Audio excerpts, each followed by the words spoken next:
Salut à tous, bienvenue sur l'Arène MMA. Aujourd'hui, on va parler du plus gros test de Bakary Samaké.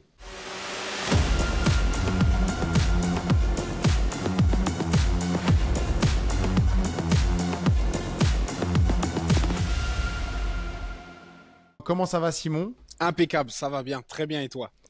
Ça va très bien, merci. Je t'ai déjà parlé plusieurs fois de Bakary Samaké, je t'ai posé pas mal de questions sur lui. Et là, on a vraisemblablement son plus gros test en carrière qui arrive contre Ahmed El Moussaoui, qui va avoir lieu donc le 22 février prochain. Bakary Samaké, petite introduction, c'est un jeune phénomène de la boxe anglaise française. Pourquoi? Parce qu'il n'a que 20 ans. Il s'est beaucoup fait connaître récemment dans la communauté du MMA avec sa vidéo avec Greg MMA justement. Vidéo qu'on pourra peut-être discuter. D'ailleurs, tu m'as dit qu'il n'était pas très technique dans cette vidéo et qui frappait juste comme un bourrin finalement. On va voir si c'est juste un bourrin ou si c'est un grand espoir. Est-ce qu'il est technique? Est-ce qu'il ne l'est pas? Plein de questions qu'on va te poser. Rappelons qu'il est à 14 victoires, 0 défaites pour, si je ne me trompe pas, 8 KO. Et que son niveau d'adversaire pour l'instant, mais c'est normal, sa carrière est jeune, n'a pas été très élevé. Et là, donc, avec Ahmed El Moussaoui, on a un adversaire qui est plus expérimenté, car il a 34 victoires pour 5 défaites. Parle-nous, avant de parler de Bakary, peut-être de Ahmed. Alors, Ahmed, ce qu'il faut savoir déjà, contrairement justement aux adversaires que Bakary a dû faire face, là, on parle d'un boxeur qui a été champion d'Europe, qui a boxé au plus haut niveau possible, notamment une défaite qui est très discutable face à Jeff Horn, qu'il a perdu malheureusement avec un seul bras, mais à l'extérieur chez Jeff Horn, et tous les connaisseurs et ceux qui ont vu le combat savaient qu'il avait gagné. Je rappelle, Jeff Horn, après ce combat, a combattu contre Manny Pacquiao et a gagné la ceinture face à Manny Pacquiao. C'est pour dire le niveau de Ahmed. Donc, on a un boxeur qui a beaucoup plus d'expérience, qui est au haut niveau et qui boxe au haut niveau depuis maintenant plus de 7-8 ans. Il est vraiment au top du niveau de la boxe anglaise. Malheureusement, on a aussi un boxeur qui est en dents de scie et qui, je pense que des fois le côté extérieur de la boxe nuit un petit peu à sa carrière et l'a empêché d'atteindre le niveau qu'il aurait dû atteindre et rester depuis tant d'années. C'est pour ça que ce combat il va être vraiment intéressant, parce qu'on a d'un côté le boxeur d'expérience qui a en fait cette grosse bagage, cette grosse carrière, mais qui maintenant manque ce petite étincelle ou ce coup de phare qui pourrait l'emmener à encore rediscuter, tu vois, une ceinture mondiale. Et de l'autre côté, t'as le petit jeune qui est en train de monter, qui est l'étoile montante, mais qui a besoin de ce test, qui a besoin en fait de cette validation pour savoir est-ce que t'es legit ou alors est-ce que c'est du buzz, est-ce que c'est comme on le voit souvent, un hype job. Ouais. On te pousse, et puis on l'a vu en MMA avec Molly, la pote de Paddy Pimblett, tu vois. Paddy, ouais. Ça monte, et puis d'un coup on te met la vraie difficulté là où tu dois être. Et là, boum. C'est ça. D'ailleurs, rappelons que Ahmed a 33 ans, donc c'est pas non plus un dinosaure. Exactement. Il est encore en pleine forme physique et il a autant de KO que Bakary. Donc lui, c'est pas un combattant qui va viser le KO. Il est plus technique. Totalement. Ouais, on a un boxeur qui est vraiment très technique, qui a une belle boxe, beaucoup de mouvements, beaucoup de vitesse. Et c'est pour ça que j'ai hâte de voir ce combat-là, parce que d'un côté, justement, je reprends les mots quand je disais bourrin. On a un boxeur, Bakary, qui joue beaucoup justement de sa puissance physique et de sa jeunesse. Mais si tu regardes d'un point de vue technique, la technique n'est pas là. C'est-à-dire que c'est floppy, c'est des mains qui sont jetées, mais il a un petit peu cet avantage d'avoir ce physique qui lui permet de rattraper le manque de technique. De l'autre côté, on a un technicien. Donc là, on va voir comment ça se joue.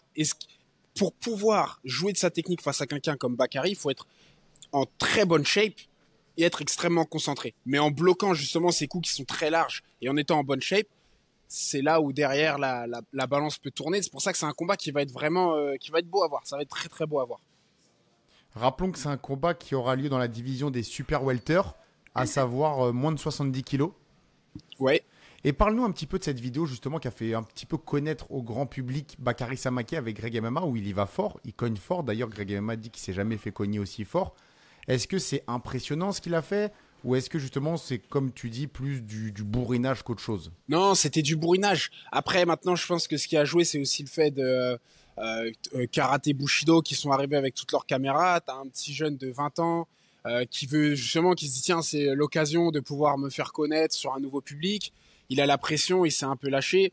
On voit aussi que Greg, dans ses vidéos, quand il est sur des plus petits, il aime bien des fois appuyer un petit peu sur eux. Ouais.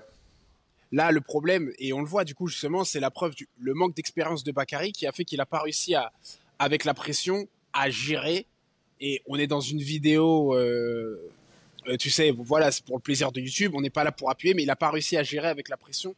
Et il s'est mis justement à jeter ses mains dans tous les sens. C'est pour ça qu'on peut le voir même à la fin de la vidéo, il est mal, parce qu'il sait il est allé un peu trop loin dans le truc et qu'il n'a pas mis ses mains comme il fallait. Mais en fait, ces gestes-là, le bourrin et tout, ils sont liés au manque d'expérience. Je pense qu'il n'a pas beaucoup de combats amateurs. Il a une petite carrière pro, même s'il a beaucoup de combats, c'est une petite carrière. Ça fait pas très longtemps qu'il est dans le circuit pro. Donc ce manque d'expérience qui a été prouvé justement dans cette vidéo, il faut voir maintenant est-ce qu'il va jouer dans le combat contre Ahmed quand là on est face à un combattant qui lui est pro depuis maintenant 15 ans. Là, la différence va se jouer. Est-ce que son manque de technique à Bakary Samake, il est dû à sa jeunesse en point de comparatif des mecs super techniques aujourd'hui dans le circuit à 20 ans, ils en étaient où? Je suis pas sûr qu'il ait joué en fait que le manque de technique est lié à sa jeunesse. Je pense qu'il est lié en fait à sa capacité physique. On peut le voir avec des boxeurs par exemple comme Wilder. Quand t'es un gros puncher par exemple, t'es un gros puncher, t'arrives à envoyer tes mains dans tous les sens, mais tu touches, ça fait mal. Parfois l'entraîneur, ce qu'il va faire, au lieu de améliorer ta technique, ce qu'il va faire, c'est améliorer tes défauts. On va voir ce que tu fais mal, mais on va essayer de le rendre effectif au lieu de te mettre une technique parfaite. Pourquoi? Parce que ça marche. Et du coup, je pense que j'allais dire son lac, mais son manque de technique, il est lié au fait qu'il a un physique qui permet de compenser. Et c'est là où justement le test va être intéressant de voir au moment où l'importance d'une technique, elle n'est pas quand on est face à des boxeurs qui sont moins physiques. L'importance d'une technique, elle est lorsque tu tombes sur deux boxeurs du même physique, du même type d'entraînement. C'est là où la différence de technique va faire la différence. Et c'est là que ça va se jouer, je pense. Et donc toi, si tu avais un pronostic à donner, tu irais dans quelle direction?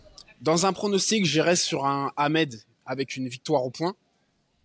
Je pense qu'il a l'expérience nécessaire pour pouvoir gérer justement un type de boxeur comme un Bakary qui se jette. On l'a vu sur son dernier combat, c'est-à-dire que là, il a mis un KO en quelques secondes sur le dernier. Il n'y a aucun coup qui est propre, mais par contre, il se jette, tu as une brute. Tu sais qu'il va se jeter sur toi, tu sais qu'il va arriver extrêmement agressif. Tu es concentré sur ta défense, tu le domines avec un jab et tu calmes un peu cette foudre. Parce qu'un boxeur qui est habitué d'être le bully dans le ring, lorsqu'il est dominé techniquement, il perd souvent, il perd espoir. Et une fois qu'il perd espoir, c'est là où tu peux commencer à le mater comme tu as envie. Donc, il faut faire le toréador. Est-ce que sa force de frappe, elle est comparable, toute proportion gardée, à un Wilder, à un Ngannou, à un Cédric Doumbé, à ces combattants qui ont vraiment le pouvoir d'éteindre dans leurs mains? Ben, oui et non, parce qu'on le voit, 14 victoires, 8 KO, on n'est pas sur un gros puncher au maximum. Par exemple, t'es à Montréal en ce moment, tu as un Chris Mbili qui est sur du 100%, qui justement a de la foudre dans les mains. Tu as un Arthur Beterbiev qui a de la foudre dans les mains, où justement là on est sur du parfait dans le nombre de KO. Donc non, il a beaucoup de force, mais justement le fait qu'il ait 6 combats qui est terminé à la limite et non avec des KO, quand on voit la manière dont il envoie ses mains, c'est justement par ce manque de technique. Si je t'envoie un coup... 8, je crois. 8 KO qui ont terminé par KO. Ouais, c'est pour ça. Donc, il en a 6 par décision. Ok, ouais, exact. Tu vois? Ce qui veut dire que lorsqu'il envoie ses mains, quand c'est floppy et qu'on le voit, même si le coup est puissant, vu que tu le vois, ton corps a le temps de se préparer. C'est large, c'est des crochets larges. C'est des crochets larges, c'est un manque technique. Le KO, il va venir d'un coup court qu'on voit pas venir. Donc, non, je le comparais pas à un Wilder, parce que le Wilder ou le Ngannou, tu vois le coup venir, mais la puissance est telle qu'il t'éteint quand même. Tu vois, on est encore à un autre niveau. Un autre. Ok. De et puissance. puis c'est des poids lourds en plus. Oui. Ok, donc là vraiment l'expérience, ça va être le facteur. L'expérience et la technique vont être les deux facteurs qui, selon toi, font que Ahmed El Moussaoui a des chances finalement de l'emporter. Totalement. Après. Mais comment? Ouais, vas-y, dis-moi. Comment t'expliques que la plupart des gens ils pensent que tout le monde parle de Bakary? la plupart des médias mainstream ont tendance à dire que ça va être une nouvelle victoire pour Bakary Samaké, et peu parlent du niveau d'adversité qu'il aura j'allais dire dans la cage, mais non, dans le ring. Ben, parce que on a quand même un phénomène, c'est-à-dire que c'est toujours la question. Tu sais, quand tu bâtis une carrière en boxe, donc on te met des adversaires que tu es censé battre à chaque fois d'une certaine manière pour monter ta carrière. C'est justement pour faire monter ce buzz derrière. Puis tu arrives à un moment où on va te faire un test. Donc là, il arrive au moment du test. Il peut me faire ravaler ma langue et sortir une superbe technique. Parce que quand tu tombes sur des boxeurs, il faut le savoir, hein, quand tu es dans les premiers combats en boxe anglaise, je pense pas du tout que c'est comme ça en MMA. La plupart du temps, les boxeurs que tu combats, quand tu vois sa carrière, où il y a énormément justement de boxeurs des pays d'Amérique latine ou d'Amérique centrale, la plupart du temps, ces boxeurs-là, quand ils vont sur des galas, si tu fais attention quand tu regardes un gala, tu verras que l'entraîneur, c'est le même pour 4 ou 5 boxeurs du même pays. Donc en fait, c'est des boxeurs qui viennent, il y a un entraîneur qui est payé par le promoteur, ils viennent et ils sont tous avec le même entraîneur. Donc ils ont pas du tout leur équipe. Donc tu as des boxeurs qui sont pas très bons ou qui peuvent être bons techniquement, mais qui sont pas préparés, ils ont pas leur équipe, ils sont personne, c'est fait pour te monter. Là maintenant, il a un test où il a un boxeur qui a sa vraie équipe et tout. On va voir, ça se trouve il va justement sortir sa technique qu'il a pas pu montrer auparavant et faire un superbe combat et du coup réussir son test, ou le hype job va tomber. Mais c'est toujours la même question, on l'a vu aussi avec un autre français, on a Bilal Chkitou, qui était un boxeur qui montait avec sa fiche comme ça, en boxant justement avec ses boxeurs. Et puis, il a eu boxeur du même niveau, et ça a été défaite. C'est toujours la même chose. Bon, après, là, il a 20 ans, donc même une défaite, ça signifierait pas un drame dans sa carrière. Non. Ne le donnons pas encore perdant tout de suite, mais ça va être super intéressant ce combat-là. Si jamais il y a des petites évolutions, d'ailleurs, on les analysera et on se fera un plaisir de récapituler ce combat. Mais c'est vrai que là, tu vois, je suis devant sa fiche. Et ses 3 premiers combats, c'était contre un 0-3, 0-34, 0-7. Le quatrième, l'affiche de son quatrième adversaire, c'est 8-29. Au cinquième, il a pris un 5-1 qu'il a battu par décision. Après un 27-29. Après ça, un 3-7. Après ça, un 19 qu'il a battu par décision. Après ça, un 17-13. Après ça, un 9-1. Après ça, un 19-2. 8-1, 9-1. 8-5 et là 34-5. Donc on voit qu'il y a un gros step-up là. Donc, et s'il gagne, s'il réussit, là vraiment on pourra parler de lui comme un prodige. Ou pas? Là totalement. Là, toujours pas. Okay. Si, totalement. Là, le test qu'il a, je pense vraiment que s'il gagne ce combat, d'un coup là il peut commencer à aller s'approcher d'une ceinture européenne en montrant qu'il est légit. C'est pour ça qu'ils ont fait ça justement. C'est vraiment un combat test. Mais sa fiche, sa carrière, elle est tout à fait normale pour un boxeur, pour chaque boxeur. C'est-à-dire que on voit un espoir, on voit un niveau. Qu'est-ce qu'on fait? On monte sa fiche, on monte sa carrière, on monte sa confiance et on fait un test. Là, du coup, on n'a pas un boxeur qui est un hype job et en fait c'était du bluff ou quelque chose comme ça. Non, on a une carrière qui est tout à fait normale et qui est justement le fait qu'il ait un buzz derrière lui, c'est tout à fait légit. Maintenant, il y a le test. Est-ce que le niveau est là pour atteindre justement le top du top, ou alors est-ce qu'il va falloir encore peut-être 1 an, 2 ans pour bâtir un certain niveau? C'est à voir. Parfait. Bon, en tout cas, il les a ces années devant lui. Et petite question, est-ce que toi tu connais, est-ce que tu peux nous parler de son équipe d'entraînement ou pas forcément? Je sais que son père est son manager, mais alors, au niveau... Son équipe d'entraînement, je connais pas du tout. Mais par contre, ce que je peux te dire, c'est que justement, quand ton père est côté manager et entraîneur, c'est souvent le meilleur des cadres que tu peux avoir. Parce que justement, on a un cercle qui est très fermé. Au lieu d'avoir, tu vois, des mélanges partout, là, c'est vraiment un cercle qui est fermé et qui est sain. C'est ce qui peut souvent t'emmener au plus haut. On l'a vu souvent, les plus grands boxeurs ont toujours leur famille qui est dans leur cercle de boxe. C'est obligatoire. Parfait. Super, bon bah je pense que ça fait le tour. Et petite question rapidement, parce que tu as parlé de Beterbiev, Bivol contre Beterbiev. Comment tu vois qui gagne? C'est pas encore signé, mais on en parle. Oh, ça va être tout un combat. Je pense que ça va se jouer un petit peu à voir comment Beterbiev se sent le 13 janvier. Parce qu'on l'a vu dans son combat contre Anthony Yarde, on pouvait voir quand même que l'âge commençait à jouer sur lui. Il y avait un manque de souffle, un manque d'activité. Ce qu'on n'avait pas l'habitude de voir chez Beterbiev. Ouais. On va le voir là contre Smith le 13 janvier. Et voir du coup ce qu'il pourra faire contre Bivol. Parce que tu me dis ce combat-là il y a 5 ans, je te dis Beterbiev, c'est facile. Ouais. Maintenant, ça va être un peu plus compliqué, surtout avec les mouvements d'un bivol. Si on a un Beterbiev qui est assez fatigué, le combat peut être même assez plat. Tu vois, ça peut être un combat gagné au point par bivol et assez plat. Je vois. Ok, parfait.